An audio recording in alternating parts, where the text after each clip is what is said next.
For those of you who know me, the introduction's not a big deal, but for those of you who don't, my name is Tiffany Baca. I am the Executive Director of the Water Energy Education Alliance, and we've been leading that since 2020. We've grown more than 1,000%, so we're excited to continue that growth and continue plowing along and moving forward, sharing what we know and learning what we can. I'm also the Education and Workforce Development Manager at the Municipal Water District of Orange County. That's new. I've been in industry for about 17 years, going on almost 18. And for most of that time, until most recently, I was a communications manager for MODOC. And because of the growth of this work and the need, I've transitioned to Education and Workforce Development Manager. So if you have anything that you'd like to share with me or you want to connect, you can do that via email. You can also do that via LinkedIn. Both of those links are readily available for you. I also want to stress that the work that we're doing today is going to inform and guide Water UCI's work in the next 2 years, over the next 2 years. When we talk about or think about what we use information for or what we use data for, keep that top of mind. I've included some snippets of things that I've pulled from various reports or various articles and thinking about how you might use this information, because what we really need to get clear about with their research and how we're using it is what information is missing or what do we need. So keep that in mind as we're kind of going through this meeting today. And as always, this is really, really important. I want to give a shout out to our 2025-26 WEEA sponsors, because without that, without these folks in the room, without their support, without their commitment, without their dedication, and without their sponsorship, we wouldn't have continued to move in the direction that we have. So big shout out to MODOC, Metropolitan Water District of Southern California, Tomorrow's Talent, Water Replenishment District, Eastern Municipal Water District, Inland Empire Utilities Agency, Molten-the-Gale Water District, Western Water, and our in-kind sponsors, California Environmental Education Foundation and California Community Colleges. Running through our meeting today, first, know that closed captioning is available. The second thing to note is that we never host webinars.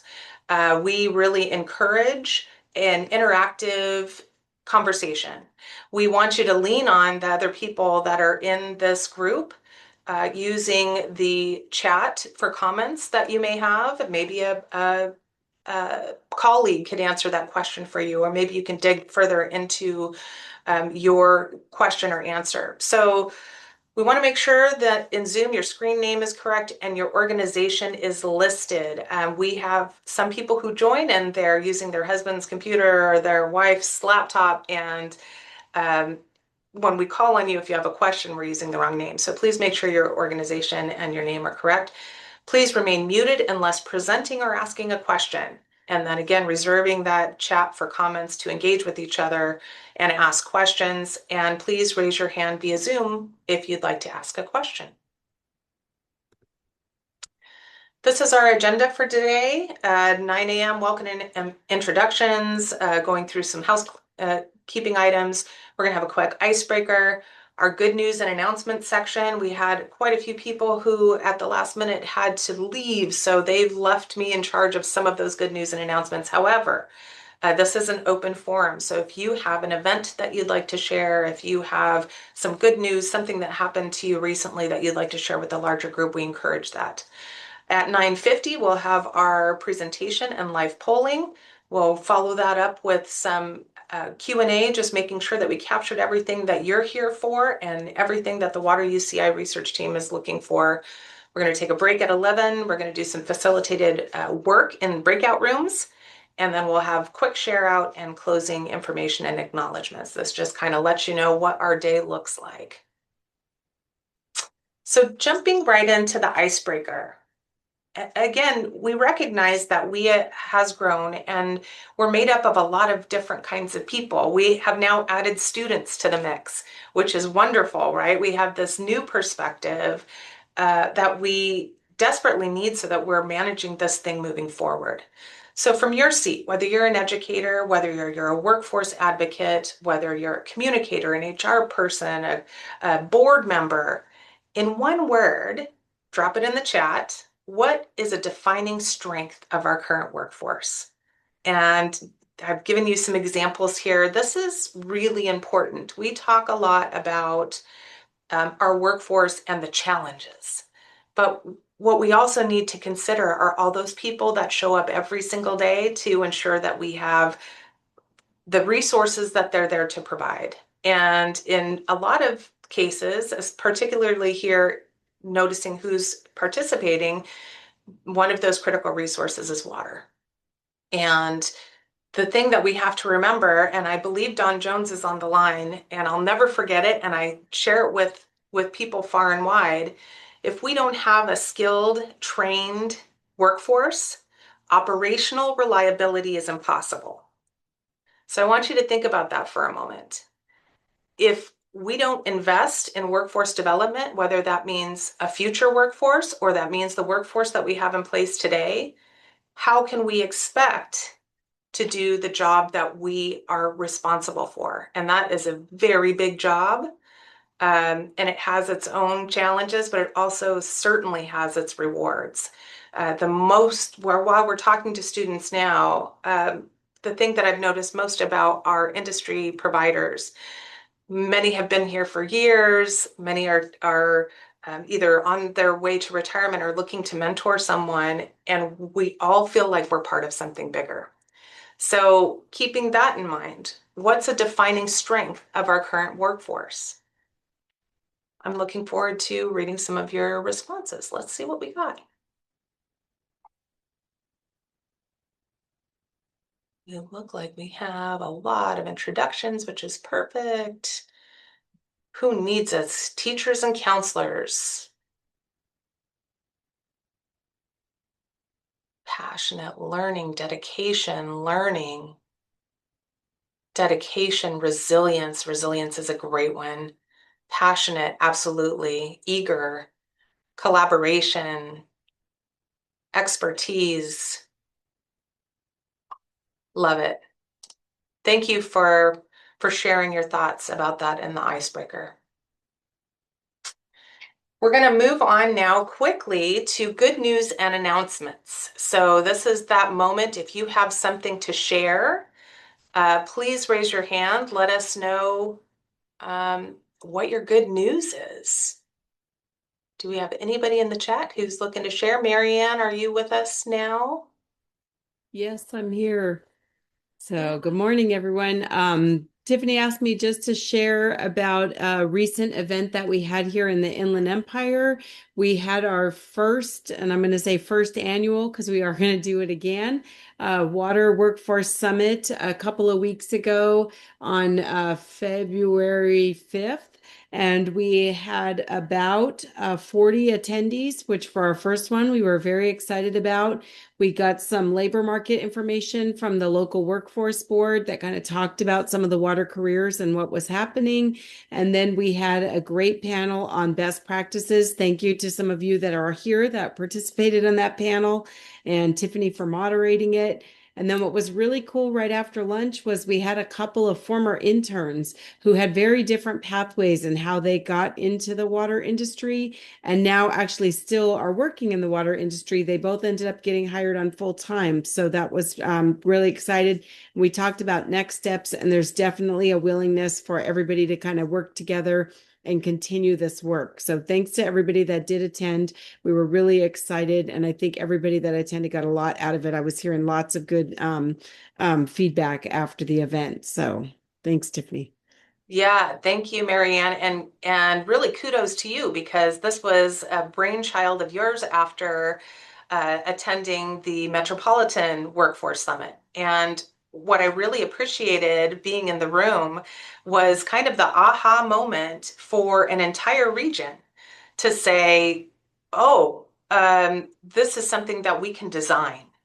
Right. And these are some of the people that are in the room that are designing their future. We need to be a part of that. And here we have, I think it was 25 different agencies, something like that, represented in Inland Empire. really connecting with each other and getting clear about what needed to be done next. So big kudos to you. It was a great success. And when talking with some of the other attendees, they loved that intern panel. They loved that intern panel. It was great for me to see, looking back at some of the things that we provided and some of the interns that we're going to be hiring at some point, or young people. Gee, we used to be that guy, and here we are today. And that these people can be your next hire. So thank you for sharing that. Of course. Uh, Gracia, Hi everyone. Can't see myself. I have so many screens. My name is Grecia Pacheco, and there we go. I am the K-12 Pathway Coordinator at Tulare County Office of Ed, and I support the high school transitions from all our Tulare and Kings County high schools into College of the Sequoias.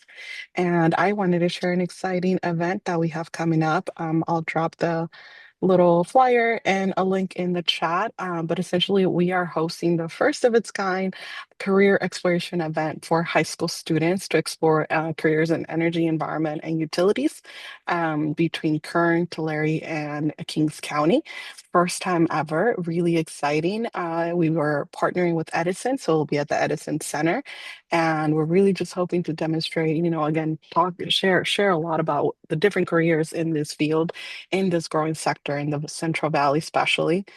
So we're calling for presenters. I thought this would be a great space to just, hey, if you want to come out and talk to our kiddos about your amazing career or careers within these sectors that fall within energy, environmental resources, or utilities, we'd love to have you either as a presenter or as an exhibitor, or just to come and, check out our event. So we're hoping to April 21st.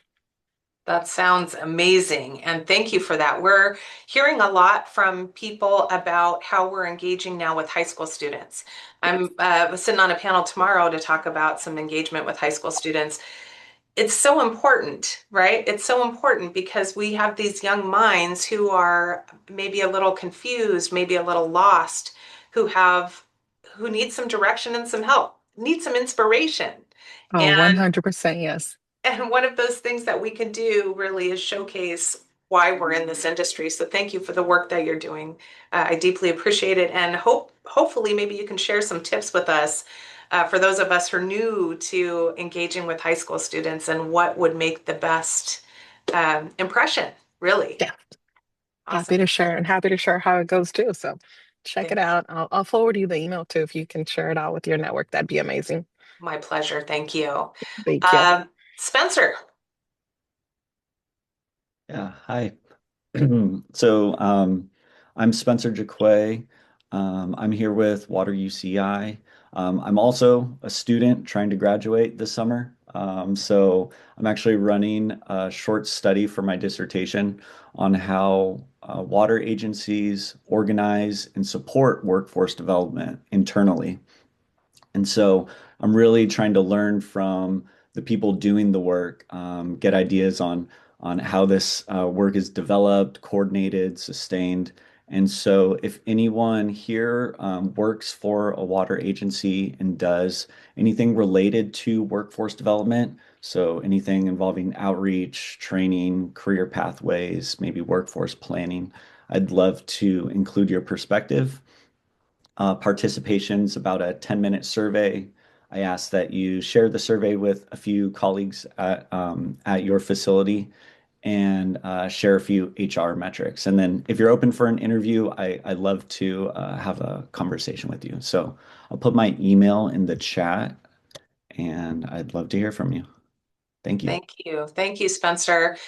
For those on the call who can help Spencer out, this is, again, one of those small ways that we're making a difference for the future of our workforce. I can tell you that Spencer has been involved through Water UCI and through WEEA now for about a year. It's a little shy of a year, really since the summer. And he is so fascinated by some of our workforce challenges and how we're addressing them, and really working to find solutions or work with us to find solutions. So when we're talking about what does the future of workforce look like, we have everyone here in the room who are dealing with their own situation and in some cases celebrating new things. Spencer is a student who is joining that discussion and joining that collaboration. So I implore you, if you have time, to help him with his dissertation. We're going to learn more about what we're dealing with and through a different lens. So if you're interested in that, please contact Spencer. I appreciate it. Nick. Okay, let me go over here to the video. Tiffany, can you hear me? I sure can. Thank you. Hello, everyone. I'm Nicholas Dibbs, CTE teacher for Water Career Pathways, Water Utility Careers Pathways. As Tiffany knows, and some of you know, we have no public high school in Orange County or LA County currently teaching Water Utility Career Pathway, CTE, Energy, Environment, and Utilities sector to any high school students in LA or Orange County. That's my understanding. If I'm wrong on that, please correct me. So if I'm fully credentialed to teach this, and my contact information is in there. I know Tiffany, you're working with Orange Unified, but I don't know where that's at. And so if anybody has any contacts around the state and there's a school district interested in having this pathway part-time or full-time, please contact me. Thank you, Tiffany. Thank you, Nick. Good to see you again. Nancy. Hey, good morning. I'm Nancy Lay. I'm a CT specialist in LA Unified. Actually, I wanted to share this too, and like Nicholas, what he shared is very relevant. So I'm really excited that we are launching our first water quality pathway in LA Unified, and we are looking for a teacher. It may be far for you though, because LA Unified is massive. I've been working with MWD and WRD, and they help connect us with people who develop the curriculum. And so we will likely get that approved in our district. So that part's easy. And we have a school that we already have in mind. It's in Silver Lake, it's Marshall High School, in the middle of downtown LA, that we are hoping to create that program and are looking for a teacher. And we have a second school too, Carson High School. That is like a second candidate round. So 1 or 2 pathways hopefully next year. That is really, really exciting. And I've heard of some of the work that you're doing and what's in progress now. I'm so excited to hear that CTEs are starting to pop up, and I'm sure Nick is too. We are working on a CTE in Orange County with Orange Unified School District as well. And just to share something that we did recently, we hosted a series of presentations. We gathered about 10 to 12 industry pros, and we hit Villa Park High School. We saw 1,500 students. We went into science classes and gave presentations to promote the CTE that's happening in the fall. And while that is alone a big feat, and I'm so proud of all the industry partners that showed up, the most impressive thing that came from that to me was the reason that we were there. And this was coming from the principal of the school, who said, I'm surrounded by a variety, a very diverse group of people and different economic situations, different backgrounds. And what I found when I did research, because we have a lot of CTEs in the school, is that water speaks to everyone. So if we were to launch the CTE, we would have a breadth of people in the room who are learning about something that we all depend on. And that really stuck with me. So I'll continue to share updates with that. Nancy, next time you come, please keep us posted on how your CTE is going. I'm really impressed that we're continuing to do that kind of work. Melita. Tiffany, can I? 1 second, Nick. Melita.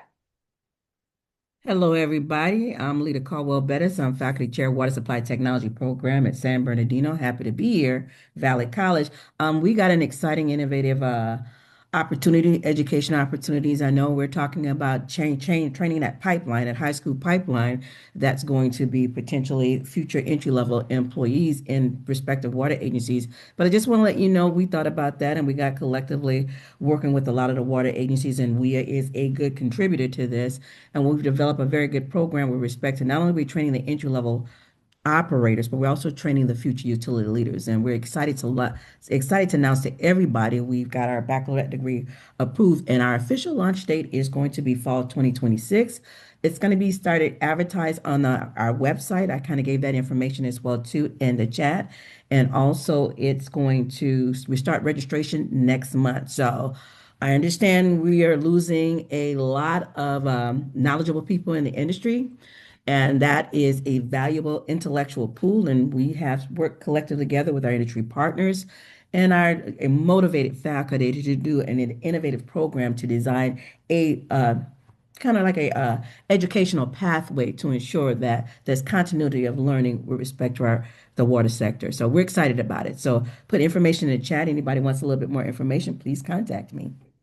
Thank you, Melita. And I can speak to this because I've known Melita since I was brand new to workforce development 6 years ago. I didn't even know what a CTE was. Um, but she is dedicated, she is committed, and she is about doing things properly and right and making an impact. So when she talks about these young people who, or in some cases, adults who are transitioning, these people who are being trained for our future workforce, you can trust her on her word that these folks are being trained properly. So again, I appreciate you, Melita. I appreciate everything that you're doing. Thank you for sharing again at this Leadership Roundtable meeting. I appreciate seeing you today. Okay, Nick. Yes, yes. I just want to thank. Let's see here. Am I on the screen or not? You Here. are. Thank you. I want to thank Nancy Lee at LA Unified. This has been 3 years ago or so. I contacted the district and have been in touch with different ones, and it's finally just a pleasure that they're finally getting it going. And so, thank you, Nancy Lee. I hope we can connect after this meeting. Thank you very much. Thanks, Nick. Regina. Hi, my name is Regina Blasberg. I am from College of the Canyons. I'm full-time faculty and department chair for our water program here. And I just wanted to share that we are closing out an open educational resources grant later this year that has allowed us to update and revise all of our water OER content. So we now have revised and updated textbooks for water treatment, water distribution, wastewater, 2 water math classes, a water supply class, a water quality class. So if anyone is interested in using them, they are openly licensed, they are Creative Commons licenses. We'd be happy to, have you use them, right? That's why they were created. That's why the grant was put out. So if anybody's looking for some free resources for their programs, they're available. Yeah, Regina, thank you so much. That's so exciting. As we were building some of the components for the CTE, I can just speak from that perspective.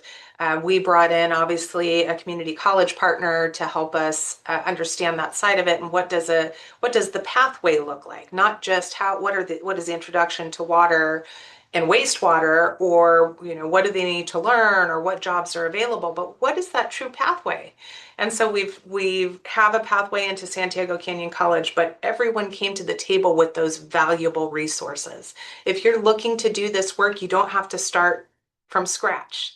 And I deeply appreciate you're willing to share that and have this be open, because we have been able to pick and choose some real gold as we're working through some of these programs. So I'm not sure if there's a link for people to visit or if you'd like them to contact you directly, but if you could drop that in the chat, I'd appreciate it. Okay, anybody else in the room have good news and announcements? I have a few, so I will name a few, and Sarah is going to drop those links in the chat as I talk about them.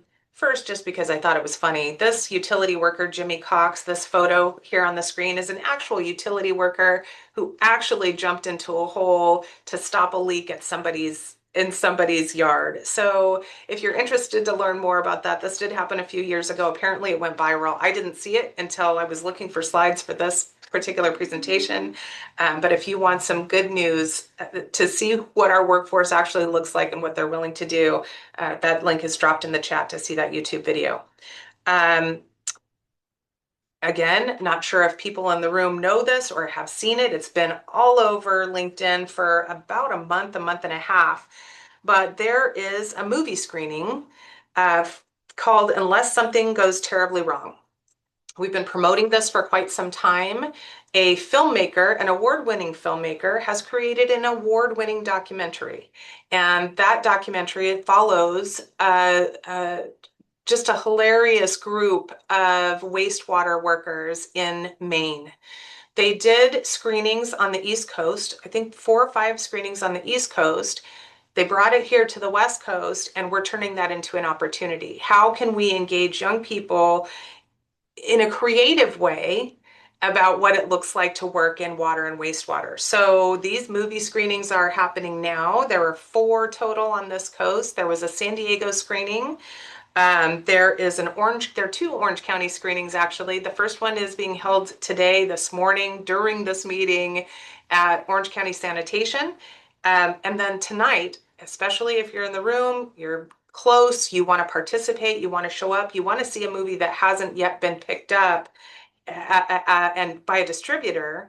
It's a great film. I've seen it myself. We are having a screening tonight at Santiago Canyon College. We're turning that into a networking event. So at the top of the hour, before we start the general networking, we're engaging with about 45 community college and college students. We're having industry pros in the room to network.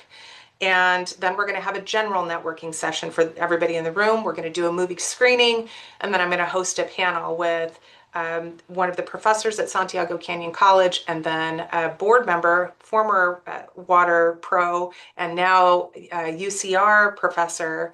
We're going to have a discussion about what careers look like. So that is happening today. If you're interested, we're dropping the link in the chat. There are 2 other screenings on this coast.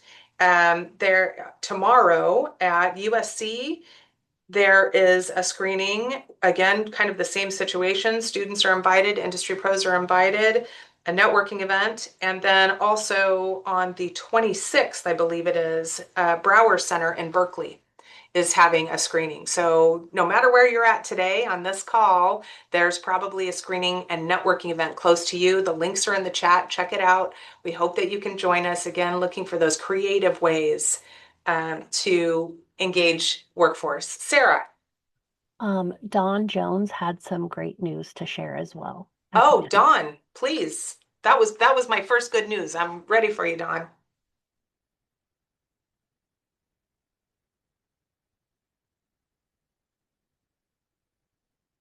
Uh-oh. We cannot hear you.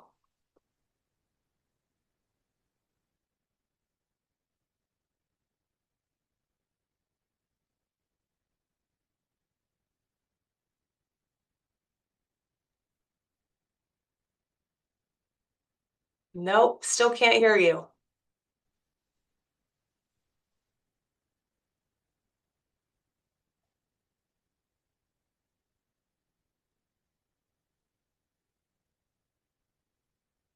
And this is a sad moment for me because Dawn is one of my favorite people in this space. He always comes up with some amazing tidbit that I put in my pocket and use later. So, similar to the bit of advice I had at the top of the hour that if we're not investing or training our future workforce, then operational reliability is impossible. That comes from Don Jones. So Don, while you're working that out, we'll just jump in and interrupt me if you get your microphone working. The next thing to share is the Water Replenishment District is having a water industry careers workshop on March 14th from 9 to 3 a.m. They do this annually, and it is a huge event. They're open to post-secondary students. They have a tour of the facility. They have resume reviews. They have mock interviews, and also a panel. I'm volunteering for the event. It's going to be a great one. It is every year. Obviously, the invitation is for you to share with students or for you to come on your own, but they're also looking for additional volunteers. So depending on what you're doing that day, if you want to participate in the mock interview process, or if you want to participate in the resume review, then please consider this event. It's a good one, and it's been around a couple of years now and is always very successful. Okay, let me make sure that is all my good news that I promised to share. It looks like it is. Does anybody else have any additional good news? And Dawn, let me check the chat here. If you'd like to drop your good news in the chat, that would also work. That would also work. Okay, last call for good news and announcements before we move on. Perfect. So we're a smidge early on our presentation, but we're very excited. The entire Water UCI student research team that is working on this particular thing is in the room. For those of us who joined us last time, this was a discovery session that we had in part one, really to dive into those regional breakouts and understand what was happening in your region, see if there were any similarities across regions, see if there was anything that really stood out, where your priorities were. And so this time they're going to share a bit about what that looked like. And then we're going to do live polls with those folks in the room so we can dive a little bit deeper, we can get a little bit clearer. There is one part of this that I have to make sure to share. As part of Water UCI's research process, they do request an informed consent form be filled out. It's a simple yes, no. Every response is anonymous. However, this just allows them to share your perspective. If you do not consent, again, anonymous, to have your perspective shared, just don't participate in the polls. We've tried to look at how we can do this where it's the easiest, and this seems to be it. However, if these polls intrigue you, at the end of this meeting, when we jump into those regional breakout rooms, we're going to have time to investigate those further. Just save your questions. But again, we do hope that you participate. It is informing their research over the next 2 years, which helps inform our work going forward. So I'm going to start by introducing Dr. David Feldman. He's going to introduce himself, tell you a little bit about him, tell you a little bit about the team, and then we're going to go ahead and start our presentation. Dr. Feldman. Well, good morning, everyone. I'm David Feldman. It's my privilege to be the director of Water UCI. I'm thrilled to have my team that's been partnering with WEEA for the past year. It is really a delight to be working with you on this project. It's very important to us. A little bit about Water UCI. We're an interdisciplinary research and education center housed at the University of California, Irvine. Our mission is to facilitate seamless collaboration across schools, departments, other research centers, and other water entities throughout the region. We focus on fundamental as well as applied water science, technology, management, and policy. I should mention that our interests embrace global as well as national aspects of these issues, but we take as our point of departure those areas of water research and education that have a distinctly California focus. These issues include competition for increasingly scarce and overtaxed water supplies in our Commonwealth, and most relevant to our collaboration with WEEA, encouraging and sustaining diversity, equity, and opportunity in our water workforce today and in the future, among other issues. It is my privilege to invite our team to present their research findings from our last workshop and questions moving forward. And again, Tiffany and others affiliated with WEEA, thank you for the privilege of collaborating with you. All right. And we can start, actually, here we go. So just real briefly, this is the whole team at the moment. And Stephen is going to start with a few demographics from the last session. Stephen? Yeah, halo. Punya descriptive statistics slide. There were 58 participants attended in total, while 117 people registered. This means roughly 49% of those registered attended. OC was the largest group of 15 participants, and San Diego plus statewide was the smallest group of 5 participants each. Participants by demographics and by sector, 60.3% of industry, 24.1% of education, 12.1% of community, and 3.4% of government. Great. Thank you, Stephen. So, actually, first, before we jump into the findings from our last session, Sarah, if you'd be open to it, can you share the first poll? We're just trying to gauge the sector breakdown of everybody in the room. So, great. So, looks like we have mostly most is industry, but almost just as much education. And then community partners, we only have one. And then we have 8 government. Really interesting. Great. Thank you all. And then also, while we're doing the polls, it can make it a little easier if you stretch it widthwise a little wider. Makes it easier to kind of read everything. Okay.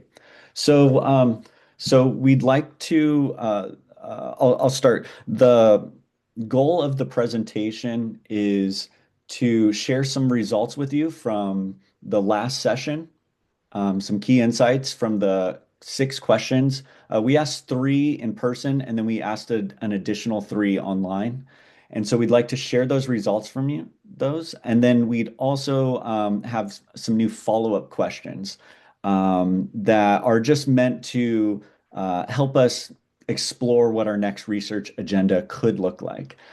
So for the first question we asked last session was really the broad question of, when you think about water workforce development, what feels like the most urgent issue from where you sit right now? And what is stopping your organization from taking risks or implementing new approaches? And before I get into the results, I thought it would be interesting to make a word cloud of kind of all the different and diverse responses that everybody gave, because this is just such a broad issue. You have outreach and career fairs. There's a lot of discussion about retirement, but also a lot of discussion about budget issues and strategy. There's also pathways and language. There's a lot of discussion about capacity and educators, awareness, training, backfilling was actually quite a large issue discussed. So just something to think about. So for insights, these first 2 should not come as a surprise if you've been kind of here in the water sector. You know, there was a lot of discussion about, limited awareness, just trying to find people. And then similarly, there's a lot of discussion about retirements and the loss of the knowledge that's leaving the doors as they retire.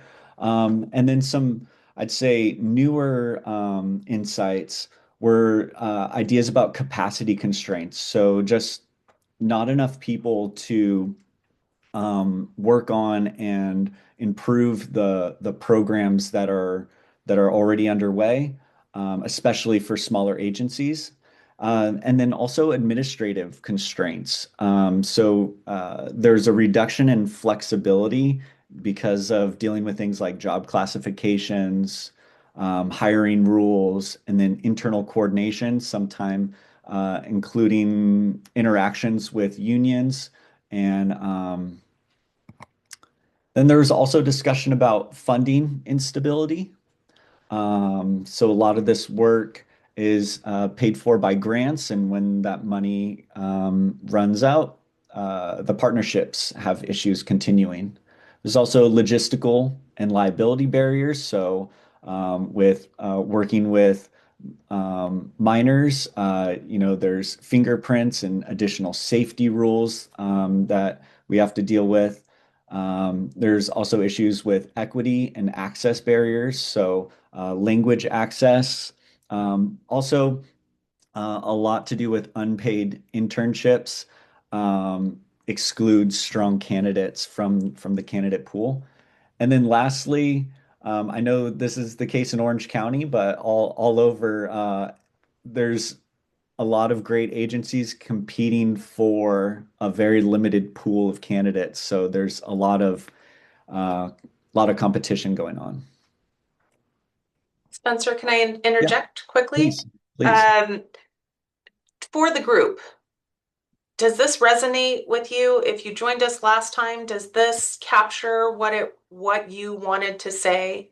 And if you're new, does this, yes, we're getting Alicia, yes. Does this make sense if you're brand new?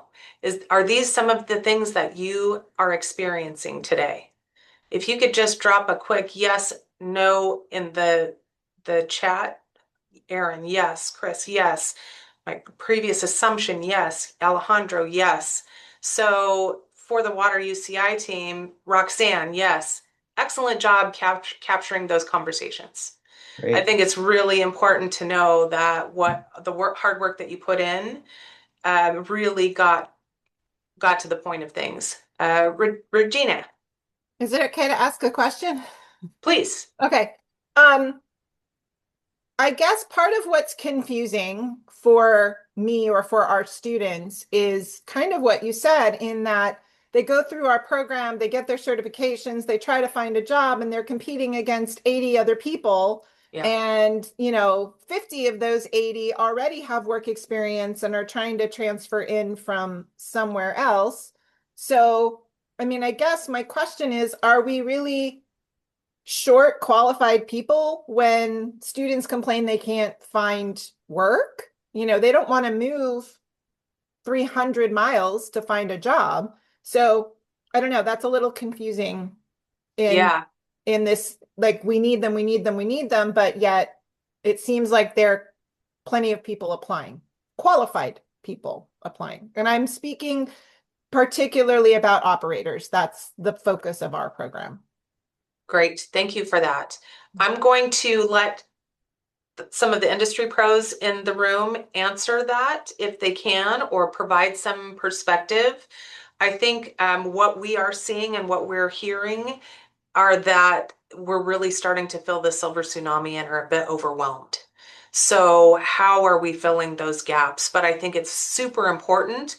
It looks like Vivian is agreeing. It's really important for this group to hear that, right? If we have those qualified candidates, why are they struggling to find work? So I think that's a really important question. Thank you for that. And if we have some industry pros who have some insight today or now, please feel free to drop that in the chat. Steve. Hi, not an industry pro. Well, okay, education pro. That's fine Work too. with them. So yeah, we connect people in the CSU system and all our resources and students with industry and these needs. So I had similar questions, by participating on the Aqua Foundation board and such in industry, Okay. in that, okay, I hear all the time that you have more internships and interns than you could hire permanently, right? I think that was just covered. We'll go from there. So then at the other end of the spectrum, we have the silver tsunami and all the impending retirements. So where are the bottlenecks? And this is straight from Ernie Avila, the incoming president of Aqua. It's in the retention, because those, early career or mid-career level people who need to mentor the new onboardees and the interns to recruit them and retain them, they're not able to do that with their current workload. And to me, honestly, with this group, if I could share that, that's such a catch-22. Why don't you hire more people to increase the proportion of your middle tier workforce and dedicate some of their time, a good block of their time, to that retention and recruitment then? So Yeah. that's kind of where I am with it. So No, that is an excellent point. And I think when I asked at the beginning of the hour, who needs us most right now? And I thought about that question, and I'm thinking similar. The people who are boots on the ground today, because as we're talking and as we're tapping industry pros for what their experience is, we're hearing we've just lost, 5 important people and they're not backfilling. Or we have to go to the board and request additional funding to have the same position side by side so that there can be training, because otherwise those gaps exist. But that's really what the whole point of these conversations are, right? To highlight and honestly and bravely highlight that these are some challenges, that they're real challenges. And I look at some of our workforce who are tired and who think, you know what, am I getting enough money? Am I, I've now taken on 3 jobs. How are we introducing that? And is the workforce that are coming in feel supported enough to take those roles? So thank you for your perspective. I appreciate that. Zanya? Zanya? Yeah, and that actually was brought up during my work group, where we talked about how, because we're such a small agency, we don't really prepare ourselves for when the people start retiring. And so instead of looking for the younger crowd to kind of fill in from the back, we end up searching for someone who already has the 15-year of experience, who already has the certificates, who's already, have proven themselves. And so we end up not looking at the new people, fresh blood, and Yeah. because of money, we wouldn't be able to put in positions that, where we're able to strategically plan 5 years out, 10 years out. And like I said in that meeting, like, this is the reason why we want to be in this now. So we see it. It's just, it takes some time to really set it all up and convince people around us Yeah. it's an important thing. And I like what someone wrote in here, that, HR would be part of that conversation. Like, sometimes we're not. Sometimes we're not in that group, and so we can't express these concerns. Yeah, that's also an excellent point. And I see here that Chris also put certification alone is not the same as work experience. This is not brand new for us. And then I'm going to channel some of our workforce advocates. Where then do they get experience? Where then do they get experience? Sarah, is the recording paused? Sorry, I just saw a red line. Okay, maybe that's me. Lisa. Hi, thanks. Good morning, Tiffany. I wanted just a little anecdote. I'm working with a water agency that flew an entry-level, clearly designated entry-level position. And they asked us to push it out, and I pushed it out through a number of different networks. They were excited. They said, oh, this was amazing. We got so many people responding. We've never seen it, and that's terrific. And I asked, well, how many do you have? And they got 450 people applying for this single position. And this also is the same type of a question of, great, we need more entry level. We need agencies to say, we will take entry level. And yet then still 250 people for one position. And so going to somebody's comment about the students, that's incredibly daunting when you hear that. Competing. And one of the things that I'm working with the agency on is a breakdown of how many of those 250 were qualified, how many, again, completed the application in the way they were supposed to, so we can actually drill down and say, okay, 250 applications, and yet how many does that actually bring to a hiring manager's desk to take a look at? So when I can get that data, I'll share it, because I think that's also a really important factor in it. And the other, just another comment as well, is there are some real challenges, not necessarily with the big agencies, the well-recognized agencies. They may have some, but the other challenge is looking at some of these smaller and more potentially rural agencies and entities that are in the water space throughout the state, and getting people to consider other locations, because you start there, hopefully you stay there, but if you don't, That's how you start to move in through the ecosystem. So it's really challenging. Thank you for that. It looks like yes, some folks saying that's exactly the problem we're addressing. We've got some additional comments in the chat. Every position and application process is different in different agencies. How do we prepare students to be able to find and apply for these jobs? It's working with the schools. The CT teachers and counselors are making real work with the students, but real world skills are becoming absent in many high schools because of the emphasis on testing. We know that that has been a significant challenge for a while. Let's see, we're rounding our fourth year hosting a field day for high school students twice a year.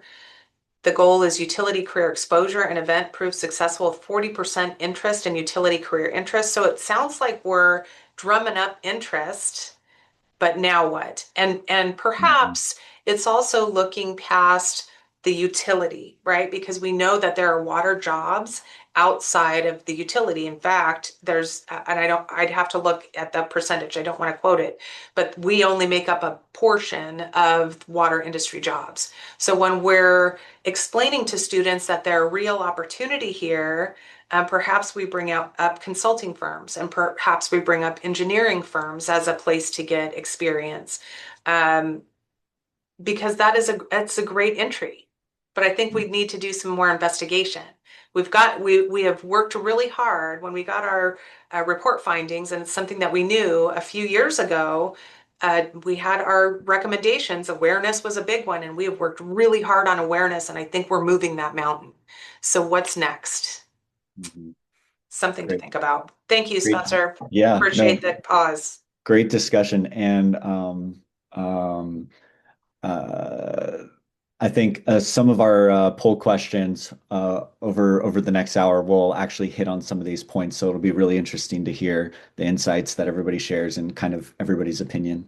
So moving into our first set of poll questions. So the first question is, if our research team could deliver one practical tool or solution in the next 1 to 2 years to help your organization try new workforce approaches, what should it focus on? Tracking applicants, training new hires, limited capacity solutions, clear entry pathways, or measuring results?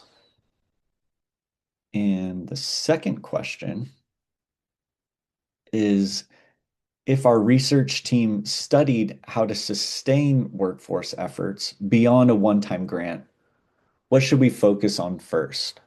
And this really, this second question really got to the funding issue. And it just, through hearing all the workforce issues, kind of the obvious solution to it all is, well, if you just gave us a bunch of money, we could solve this problem, right? And I think that's what makes this issue so complex is without the funding, how do we find other solutions? And I think it's a blend of both personally. But yeah, we'd love to hear all your thoughts on this. And while we're waiting for the poll results for section 1 before moving on to section 2, I think we're looking at, I know we are, and I hear it quite a lot, that we're struggling to find data or information that supports our claims that we need these things, right? New, fresh data. That's one of the reasons that it's so important that we engaged the student forward research team and other student forward research teams like CSU Water, right? Because not only are they gaining experience helping us ask and answer the questions that we're looking for, but we really need that data and we really need that information from trusted resources to help us move the needle. So as you're answering these questions, think about how, you might be able to use this information to your advantage in your work. How might knowing what practical tool or solution is coming up on top for most of the people doing this work? How might you be able to use that when you engage with your leadership or with others who are doing similar work? All right, I think we can end the poll here. Oh, are we sharing? Yeah, okay, we're sharing the results. Can everybody see the results? Yeah. Okay, great. So it looks like with our first question, by far, there's the most interest in clear entry pathways. So reducing barriers from interest to hire, which kind of echoes what the sentiment everybody's mentioning. And then in the second question, though, there seemed to be a lot more variation. Some focus on stable funding mixes and some internal capacity, turning pilots into full programs. And then, yeah, even some interest in low-cost approaches and internal capacity, grant writing and such. Wonderful. Really interesting. Thank you all. Okay. Moving on to our next question that was discussed. So this is a set of 3 questions, and I'll give the highlights for each of those 3 questions before we go into our next set of polls. So this first question kind of gets at this idea that we're all discussing. So imagine someone applied to your organization with a high school diploma, but no on-site experience or personal connections. Would your organization consider hiring someone with this background for a paid entry-level role, not just an internship? And the consensus seemed to be that, like everyone mentioned, yeah, there's a few truly entry-level roles, but they are highly competitive. And for some of them, they require an exam, so it makes it even more difficult. Um, Obviously, credentials can help, getting certificates, qualifying hours, and related experience. And then there was some discussion about entry-level positions being constrained by HR classes. So some agencies can't hire high school only or high school degree only applicants into regular classifications without some sort of experience or internship or training. Then for the second part of this question, so we wanted to know what additional steps could these applicants take to become more competitive? And are these opportunities accessible to the potential candidates? And there was discussion about certifications could increase taking community college courses. And then there's internships, rotations, and apprenticeships. Um, uh, I think one interesting point discussed in a few different regions was actually about applications. So you might think of that as just the really simple, just filling out your application. But there was some discussion that in one case, about 50% of the applicants were removed or screened out because they didn't fill out their application correctly. And somebody had mentioned that there's actually a lot of good that can come from providing coaching for new applicants to kind of fill things out correctly. Um, uh, as much as we don't like the term soft skills, just generally communication, reliability, motivation, professionalism, all help them make to be more competitive. And then showcasing transferable skills. I know I've sat in some AWWA meetings about veterans and transitioning into the water workforce and how the skills that you have in the military are very transferable. However, I remember mentioned some difficulties that was echoed here was they they can be screened out when those skills aren't matched up word by word with the HR process. And then there's also mention of early pathways, so doing CTE programs, dual enrollment programs as helping to make more competitive. Perfect. And Spencer, I'm going to pause Yep. there for just a quick three things. First, these key quotes are significant, and these are things that we've been talking about in the water industry. Yeah, you're not going to graduate high school and on the following Monday get a job at a water agency. That's from industry perspective. And then in the same breath, the high school diploma is our minimum qualification. We've been talking a lot about this because we have to be very clear. Are we hiring high school students? And if not, let's extend that message to say what else they need. Because we're engaging young high school students, they're getting excited about the potential of just jumping right into a job. And if that's not what we're doing, let's revise the message. It's fair to them and it's fair to us and it's fair to our HR folks who are going through all of those applications and then trying to figure out where they're going to move candidates forward versus not. Next, just for Spencer and his team, Steve put in a great recommendation about being interesting to see retention rates by two factors, age and education. He mentions a little bit, he dives a little bit deeper, huge difference between 18 and 22-year-olds, as we know, educators, employers, and parents. So something to consider as you move on. Melita. No, I just want to add respect to the community college. He mentioned something about uh, college might be somewhat, and I apologize, an obstacle. I don't know if you've been hearing about credit for prior learning. There's a MAP initiative in which military people are coming to the community college, and a lot of their MOSs, a lot of their experiences is being translated to college experience, college credit, and it's also streamlining time spent in the program to be able, we're looking at their competencies, and it's just not for military, but it's other industry professionals that have a lot of level of have been exposed to different competencies, have done different workshops, and we're looking at it we're scrutinizing it very carefully to make sure that that student who wants to enter our programs, that we're getting rid of all the barriers. We want them to be part of the system that is the best way for them to gain that quality experience and knowledge, skills, and abilities, be it entry level or, as we're saying, respect to higher level training as well too. So that's something that maybe we can talk together with Tiffany, and that's something maybe I could bring some of the MAP initiative people in a future meeting so we can share. Okay. Yes, that is significant. I actually, Melita did bring this up at the recent IE convening, and I thought, I wonder how many people know that this is actually a viable option for those that are transitioning, whether it be a career veteran who has already been in the industry for X amount of years, and then Spencer, again, to your point, are we staying in industry? Or are we moving on? How far can we advance? Given our degrees or education. So yes, Melita, absolutely connect with me and we'll make that happen. Thank you.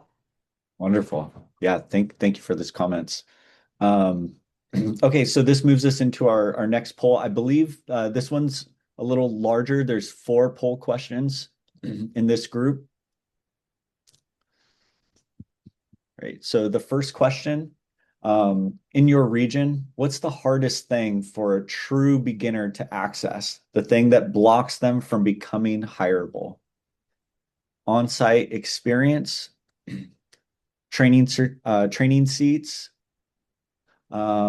certification preps and testing access, apprenticeship openings, the hiring process itself, basic job readiness, support, transportation, schedule barriers, or you're not sure. For question 2, when entry level openings are limited, what would help near miss candidates stay on the path? And so this question actually came about because we were hearing from actually multiple regions talking about their entry level position brought in 300, 400 applicants, and they could only take like 4 or 5. But what do we do for maybe the next 20 or 30 or 40 that were still fairly strong applicants? How do we keep them interested and engaged in the industry? What kind of off-ramps could we provide for them? Yeah, so a bridge role in a related job with a clear path back into water. A reapply fast track, possibly a short paid rotation or temporary assignment, a shared regional talent pool. I know Baywork does an excellent job up in NorCal. Clear, simple feedback, or not sure.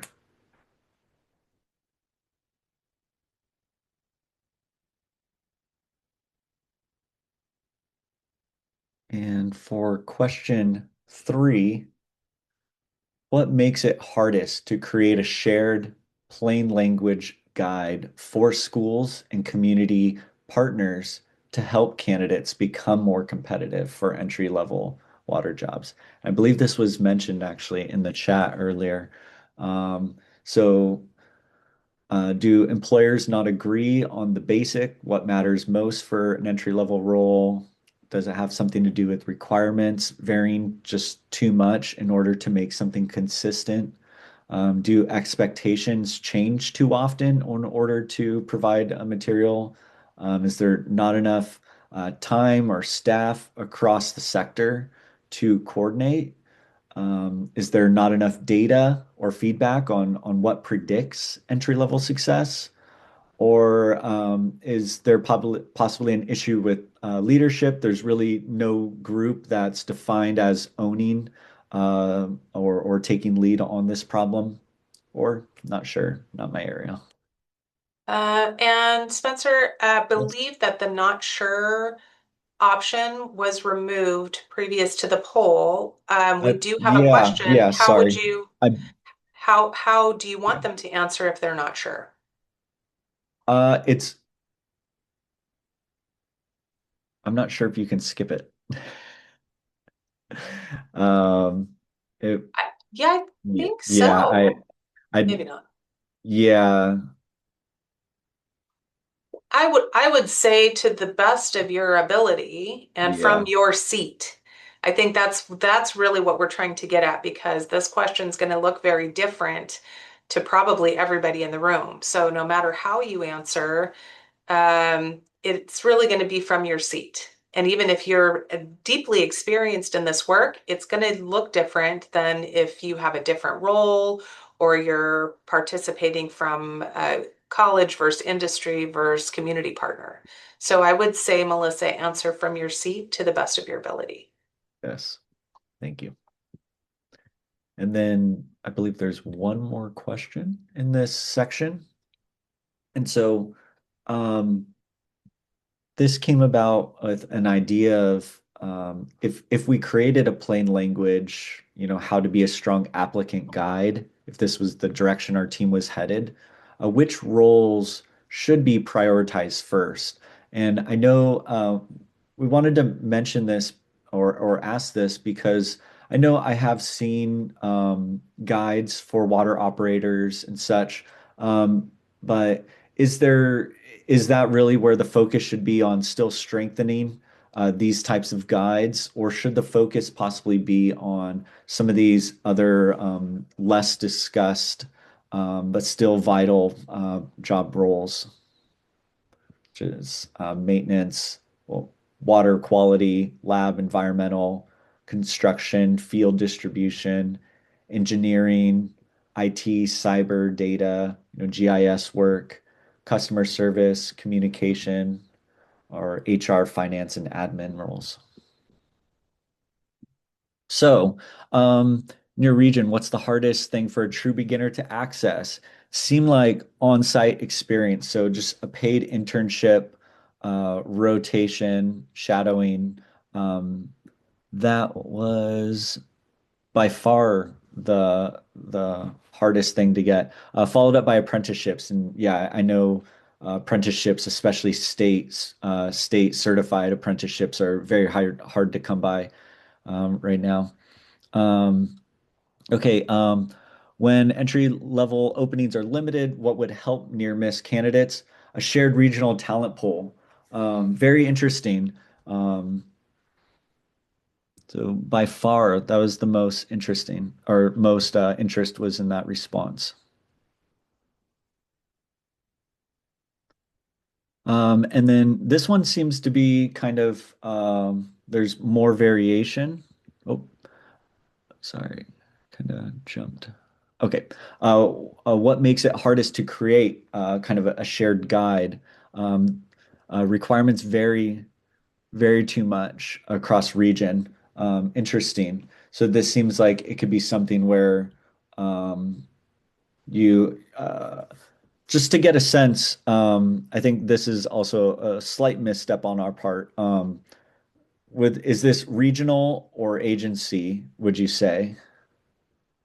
More so, the chat. So your question is it regional or by agency? Yeah, yeah. So the requirements vary too much seem to be the biggest issue. But if you could break that down just a little bit further, would you say that the requirements vary too much by region, or simply just agency to agency, so a partnership wouldn't quite work in kind of creating material? So I think regional material could be something feasible.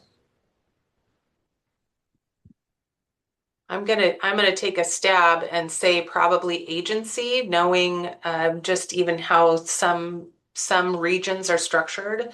For Mhm. example, in Orange County, we have about 30 water providers. 27 of them fall underneath a municipality, and it can be challenging to get everybody on the same page and have this shared language, right? But I think it's critical.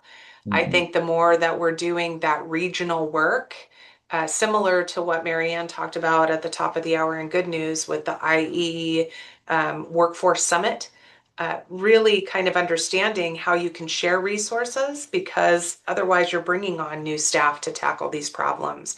You're duplicating efforts, and you're all sharing the same talent pool. I can tell you pretty much if you're in a specific region and you're a job seeker, this is your talent pool. It's not specific to an agency or even a city generally. It is, I work in this county or this region, where am I going to find a job? So it is, in my opinion, and what I've seen over the years, really quite powerful when individual agencies form coalitions or alliances.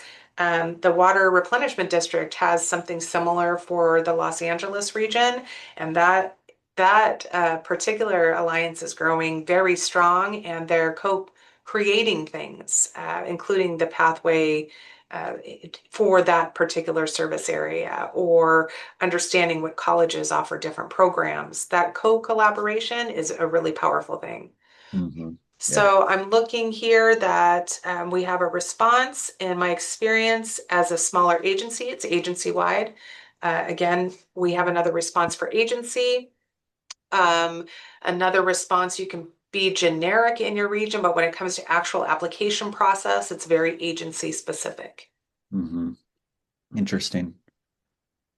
It feels like like you mentioned, it would take like a full like partnership between multiple agencies to kind of come together and agree on something.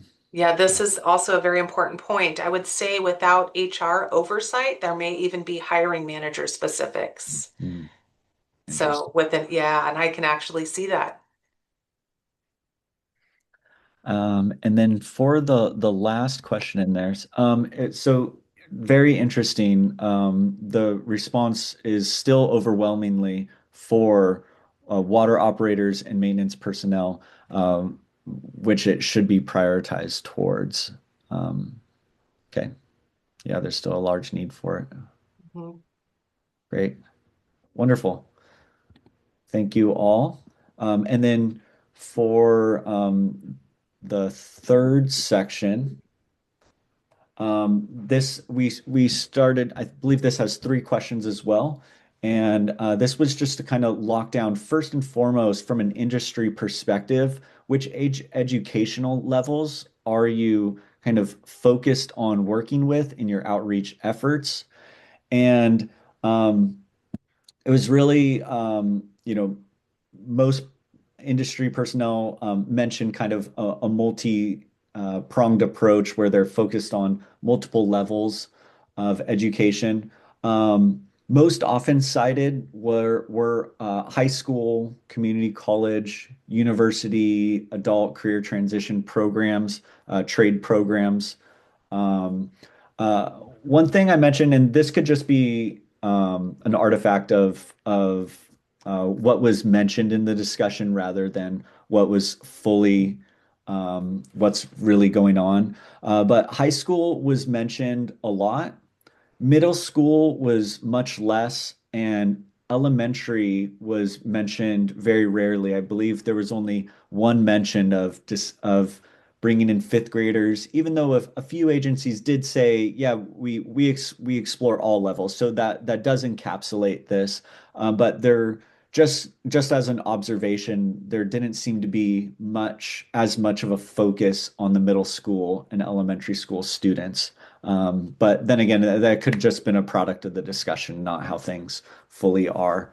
And it makes me think there was a comment that I read through that said there's kind of this idea of instant gratification that by pulling from community college students, you're getting people who are really close to entering the workforce. So if you focus in on them, you're really building that immediate pipeline. Whereas when you're working with or doing presentations for middle school students or even further elementary school students, you're really playing the long game so that instant gratification isn't there. I thought that comment was really illuminating. And then next, this was for all sectors. So, what areas of kind of topics are you focused on in your organization? So, conservation, engineering, water sciences, technical trades. And overwhelmingly, the top priority was technical trade, so operators, maintenance, welding, electrical work, instrumentation, and controls. There was some discussion about, pushing the needle with technology and, data analytics and statistics and AI assistance being mentioned. But also that the core fields still really matter, right? So making sure that we're interacting with engineering students, water quality, environmental science, geology, hydrogeology still remain foundational. And then that there are careers beyond STEM that are vital to water, and that there was a number of regions discussing IT, cybersecurity. They do presentations at business schools and other areas, maybe in the social sciences, where they're focusing on HR, finance, GIS, communication, policy discussions. And then lastly, there was a lot of the outreach discussed was on conservation and stewardship, climate resilience, especially for youth engagement. I know in my discussion, one agency mentioned they do where does our water come from? And so that seemed to be a very engaging conversation with the students.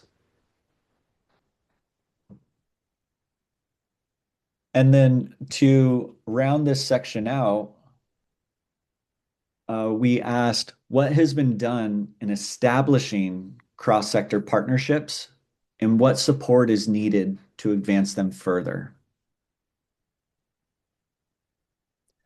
And so first, we built there was a lot of discussion about, building CTE programs, dual enrollment with community colleges, having guest speakers, being on advisory committees, creating hands-on tours, demos, career centers, just something to make the industry feel real and tangible for the students. And then the use of intermediaries, so nonprofits and using community organizations to support with outreach and training to kind of be a part of this broader ecosystem of of a support network. But then there was also some challenges mentioned and discussed. So first off, reliable access into school systems. So there seemed to be some discussion about having difficulty finding direct and consistent connections with school districts, but also with educators. And kind of being that the teachers are really on the first line to working with the students, there was discussion about trying to have a more consistent and direct line with them or even with at the district level.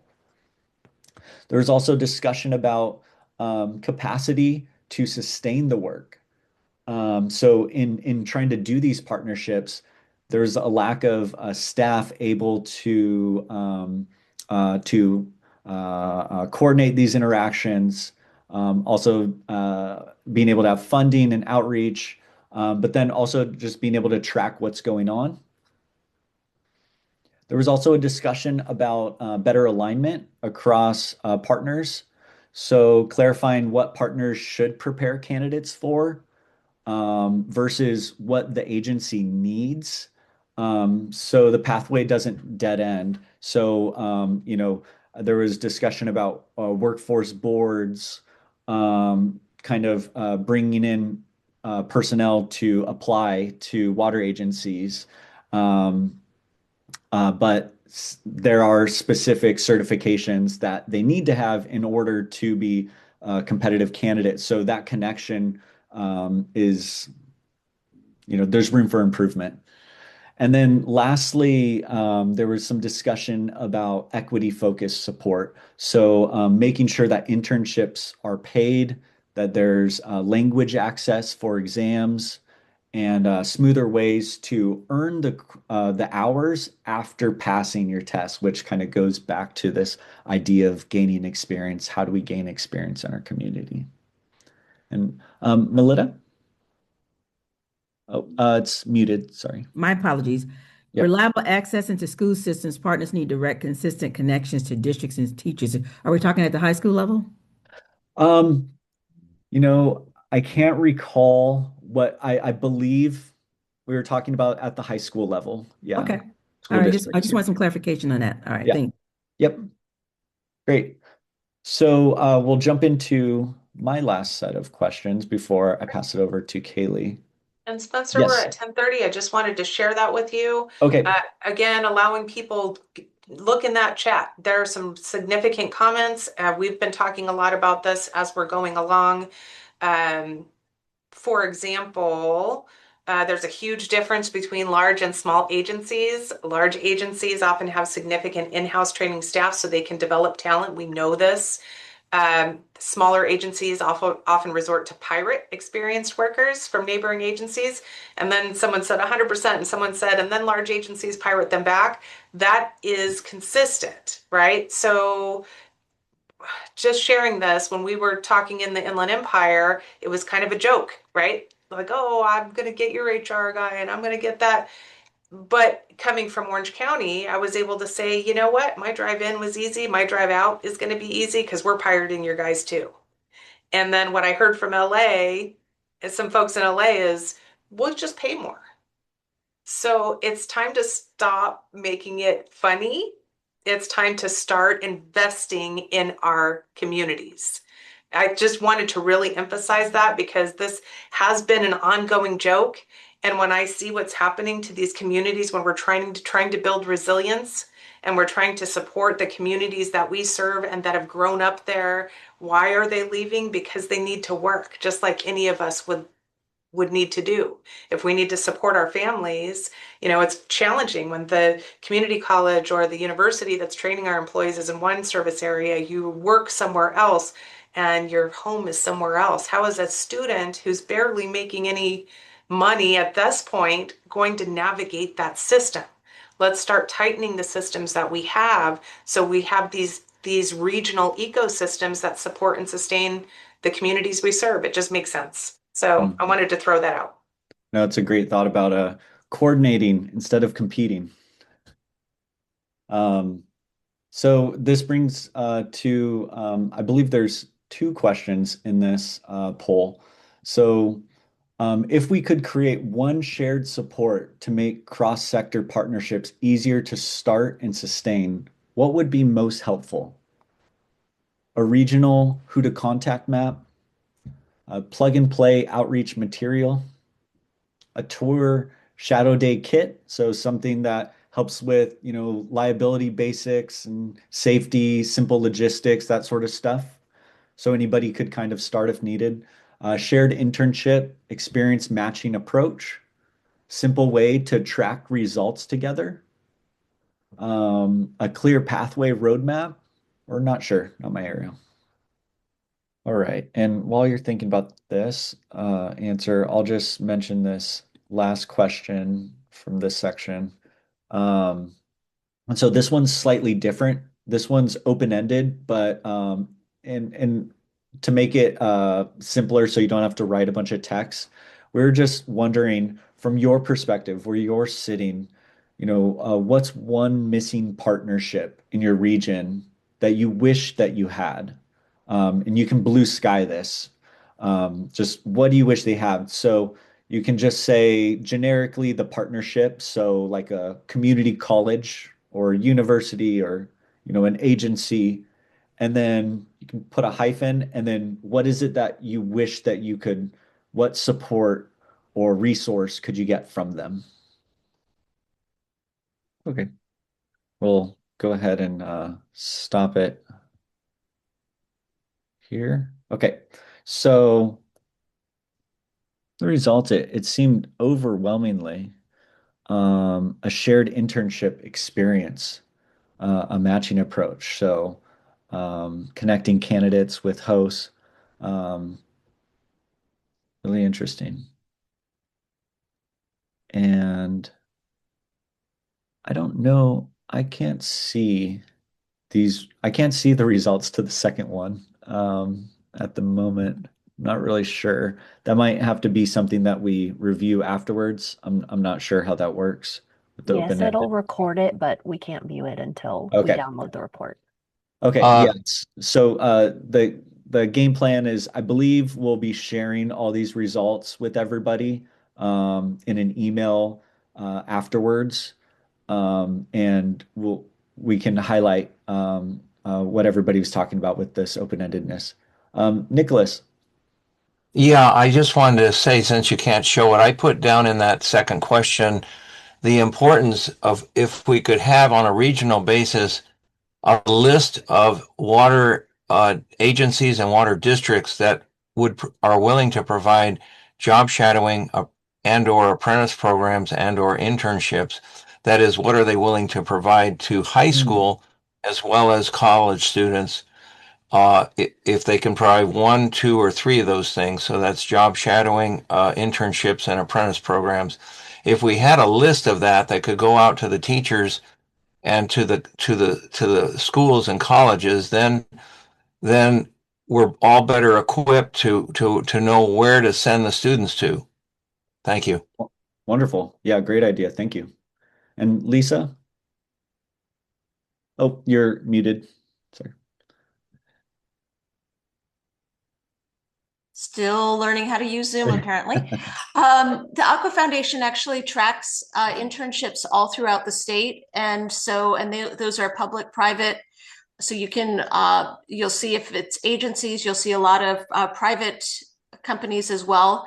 So if you want to take a look at that, we're constantly updating. It's actually a big lift, but it's a constant update. And there are, I think, close to 40 on the website right now. So aquafoundation.org. And we also do it through LinkedIn. Wonderful. Thank you for sharing that. And that's so cool. And I think that's why it's so great that you have this community together, because you can find out that other people have this resource and other agencies. So really wonderful. Thank you. I think we're right on time at the moment. Great. I did want to highlight Yes, something in the chat, please. Spencer. Again, for this group, we talked about the Inland Empire Workforce Summit. It was a big hit. It brought a lot of insight. San Diego County Water Agency General Managers Group created a regional workforce development task force. Don Jones put that in the chat. It was something to absolutely model. Apparently, it's withering during COVID. They haven't been able to jump back in. I can tell you from the Orange County perspective and what we've done here and what we're attempting to do here, that what we really need is that industry and regional collaboration, that regional voice, that regional internship program. If you only have, because there's another question in the chat that says, is anybody doing internships consistently? We know that internships open and close and it depends. But if, for example, you have 30 agencies in your region, we had 25 in Inland Empire, and just at that meeting alone, I'm sure there are more. Same with Los Angeles. What if we created these shared resources? What if it wasn't one person's job to figure the whole enchilada out?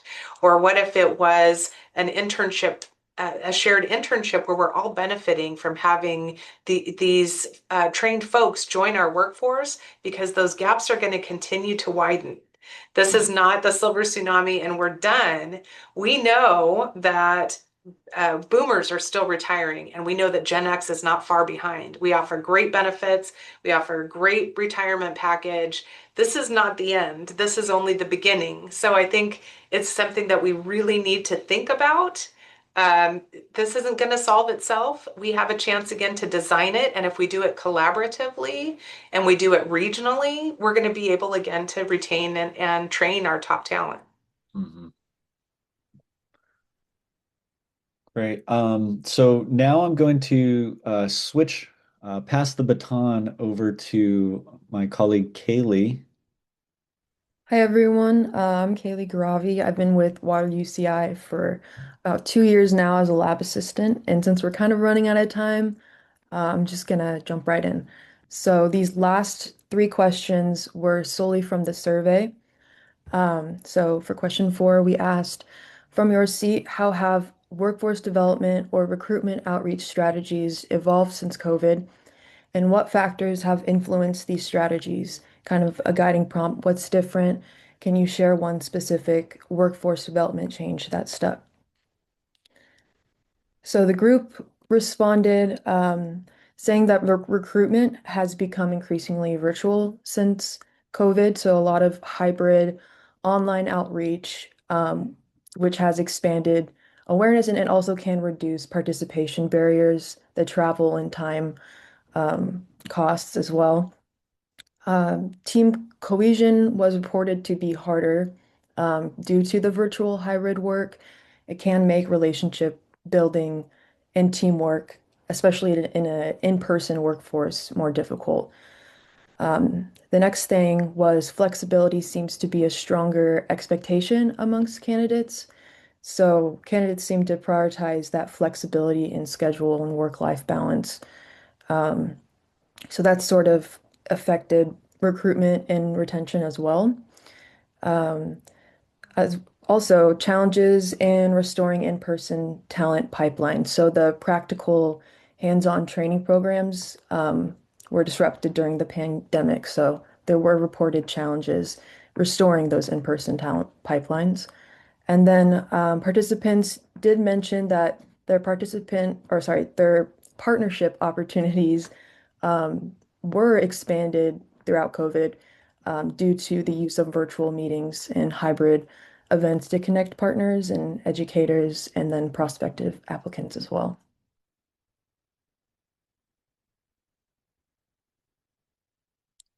So I think we have 4 poll questions for this section. So our first question is, which post-COVID change should we keep building/improve on? So whether that be the online virtual recruiting and outreach, or job flexibility, a schedule work-life fit, improving our onboarding, mentoring for new hires, building stronger teamwork and connection, or not sure, not your area. And then if we want to move on to number 2 or 4B, so for mostly in-person roles, so operators, maintenance, field crews, what kind of flexibility feels most realistic to explore?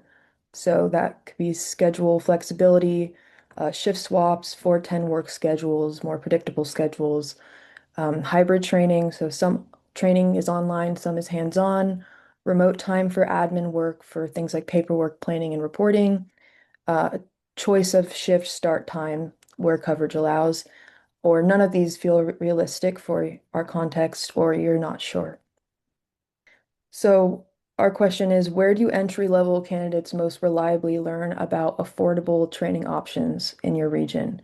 So is this community colleges or adult education programs, high school CTE programs through their teachers or counselors, workforce boards, nonprofits through community organizations, online searches, or through learning about opportunities on social media, their employers, current workers, word of mouth, maybe their friends, family, or it varies a lot, or not sure.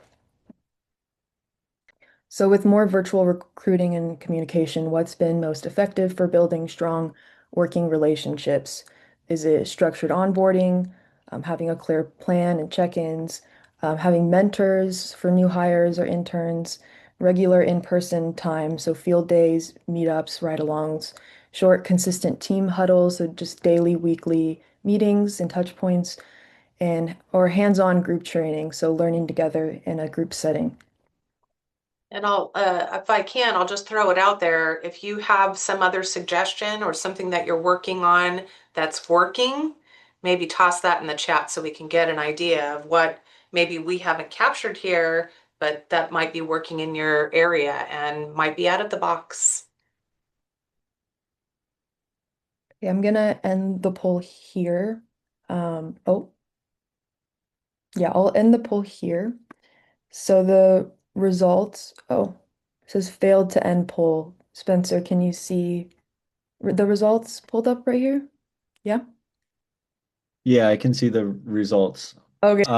So for the first question, which post-COVID workforce change should we keep building or improving on? The majority opinion is stronger onboarding and mentoring for new hires. And second is job flexibility. And then for the in-person roles, question two, what could flexibility realistically look like? There seems to be a push for scheduled flexibility. So, shifting shift swaps, doing 410s and predictable schedules. So, yeah. And then for question three, yeah, seems to vary a lot as to where do entry-level candidates most reliably hear about affordable training. So through community colleges, through CTE programs, no mention of workforce boards or job centers or nonprofits. A little bit online, a little bit through word of mouth, and then think the majority opinion is it varies a lot, which is what we're seeing. And then lastly, for question four, what's been most effective for building kind of this team cohesion, mentorship and buddy systems for new hires and interns? And then second would be scheduling some sort of regular in-person time, and then structured onboarding is third, and then a close fourth is hands-on group training. So kind of in-person connection, I'd say. Okay, and that's it for those results. We want to move on to Yes. section 5. There we go. So the question that we asked the group through the survey was, since COVID, how have diversity, equity, and inclusion efforts changed in your organization, if at all? If so, have priorities, resources, or expectations shifted? What has been easier or harder to sustain? And then if there hasn't been much change, was this ever an area of focus for your organization? And then our responses, first one really talking about that the definition of diversity, or DEI, that it's multidimensional, emphasizing a workforce that reflects varied experiences, pathways, not just demographics, not just through one DEI dimension, but also including diverse perspectives, backgrounds, interests, skill sets, age ranges. The next point was that I guess there's been more of an accessibility focus through the hybrid online delivery format, and also language accessibility since COVID as well. Community participation, lowers barriers. So sponsoring students in participating in events expands reach and reduces participation barriers. That was a sentiment that was shared as well. And then implementation constraints, DEI funding and staffing have plateaued. So efforts are essentially competing for priority under an already limited capacity. So our question for this section of the poll, in workforce development, what does DEI mostly mean in practice in your work right now? So we have widening access to training and entry pathways, language and accessibility, that can mean translation, or we discuss the hybrid options, who gets placed, hired, a broader recruitment range, belonging and support after people enter, so continued mentoring, broader diversity, different backgrounds, skills, ages, pathways, not just demographics. Or not sure, or not my area.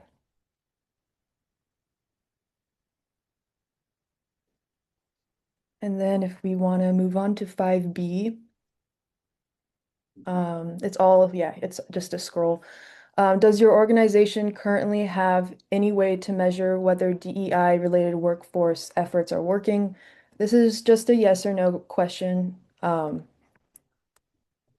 to see if there are any measures in place. And Kaylee, real fast, in the first question, it's actually, are you able to select multiple options, or was that, I believe you can select multiple options. Yes. So in the first question, you can select all that apply. Thank you. And then we could go on to 5C, so the last question in this section. If you had to choose one DEI measure to report as a clear sign of progress in workforce development, what would be most impactful to track for stakeholders? Would it be enrollment, completion, and internships, apprenticeships, training, hiring, promotion, retention rates, belonging, inclusion, feedback through surveys, workforce demographics over time, or job placement outcomes? Or, of course, not my area. And I am really actually quite interested in these DEI questions. And just for the group, we do see a lot of not sure's, not my areas. Does that mean that your DEI efforts aren't widely known? Just something for this team to consider and for us to discuss maybe at a future time, or if you'd like to jump in. Are some of these efforts being operated in a silo, or are your DEI efforts really integrated as a holistic approach to workforce development? I think that's an interesting thought and something that we should ponder, because really a true DEI effort is an integration of values and approaches. So I'm gonna end the poll here. Okay, I'll end the poll here.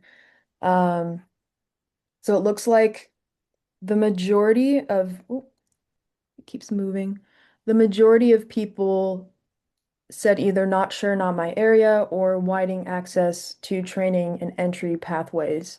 There's also quite a few people that picked broader diversity definitions of different backgrounds, skills, ages. And then about half and half your language and accessibility, belonging and support. And then who gets hired in place seems to be the least category there. So the majority of people selected not sure for number 2, if there's currently any way to measure DEI efforts. But yeah, I mean, 19% of people said yes, 33% no. And then for number 3, if you had to choose one DEI measure to report, the majority of people were unsure, and then, the majority of people were unsure, and then hiring, promotion, or retention rates was the next category, and then enrollment, completion, and internships, apprenticeship, and apprenticeship trainings. Okay. So this is our last section. So we asked the group, since COVID, what outreach, communication, or media efforts have you and or your partners used to raise awareness of water careers? And then how, if at all, are you measuring whether awareness is increasing?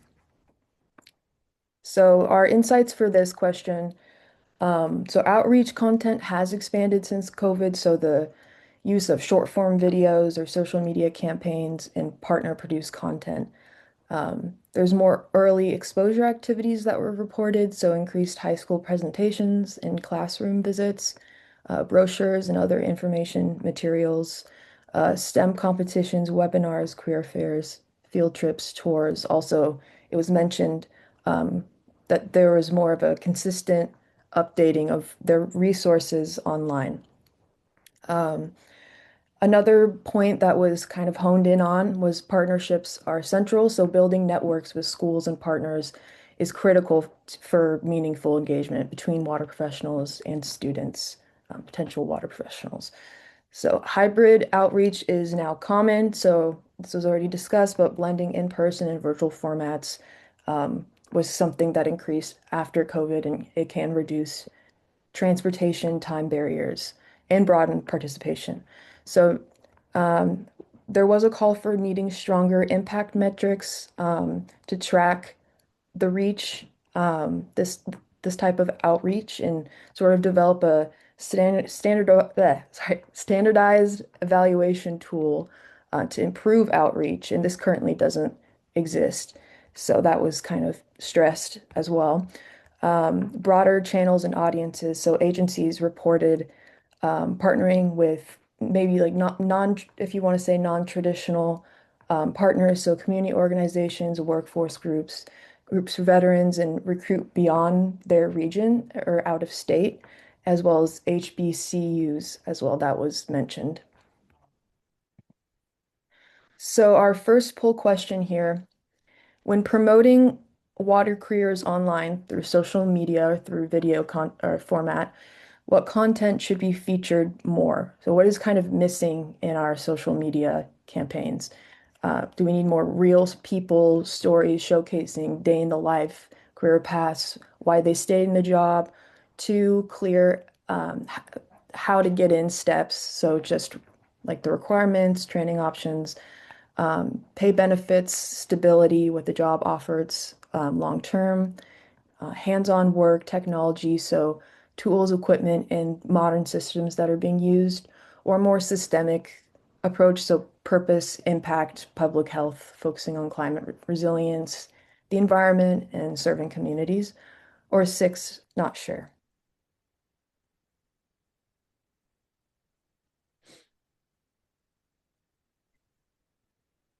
And then if we want to move on to 6B, oh, yeah, to make awareness campaigns more effective over the next year, what's the biggest missing piece? So that could be better content capacity, the time and skills to make quality posts and videos, stronger partner coordination with schools and nonprofits to sort of distribute these maybe awareness materials and host events. Better targeting, so not just more views, but focusing on reaching the right audiences. Better follow through as well, so having clear next steps. So after someone is interested, they know where to go from there. And then simple shared metrics, so we learn what works and can improve.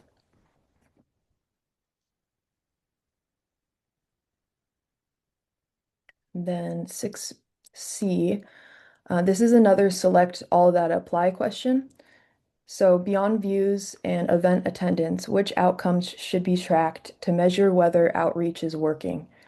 So inquiries, I guess measuring number of emails, signups, requests for information, training enrollment, number of enrollments in classes, certification programs, hands-on participation, internship applications, shadow day participation, number of job applications, number of those who stayed engaged over time, like are around 3 to 6 months later, longer term, or 6, not sure, not my area. Okay, I'm gonna end the poll here. So it seems like for the first question about what content should be featured more, Majority of people selected real people in stories, personal day in the life type of content, and then clear steps on how to get in. Also, the pay benefits as well and stability. Two, to make awareness campaigns more effective, what is the biggest missing piece? So the majority of people said stronger partner coordination is the biggest missing piece. And then next in line is stronger follow through, clear next steps after someone is interested. And then the third most common response was better targeting, reaching the right audiences. And then the results for number three, which outcomes should be tracked to measure whether the outreach is working. Most people selected inquiries, so measuring the numbers of email signups and those kinds of things. And then it was the hands-on participation, internship applications, shadow day participation. And then it was, this one's pretty evenly split up, I would say. Training enrollment was 39%. Constant engagement over time was 30%. Job applications was 35%. Yeah, so pretty split up. And then, so those are all the questions that we have for you guys today. We really, really appreciate your participation and your insights. So this is a really special opportunity for all of us to come together and talk about these really, really important issues. Thank you so much, Kaylee Thank you. and Spencer and Stephen and Dr. Feldman and the entire Water UCI team. We are going to take a break and then we're going to come back and do something a little different.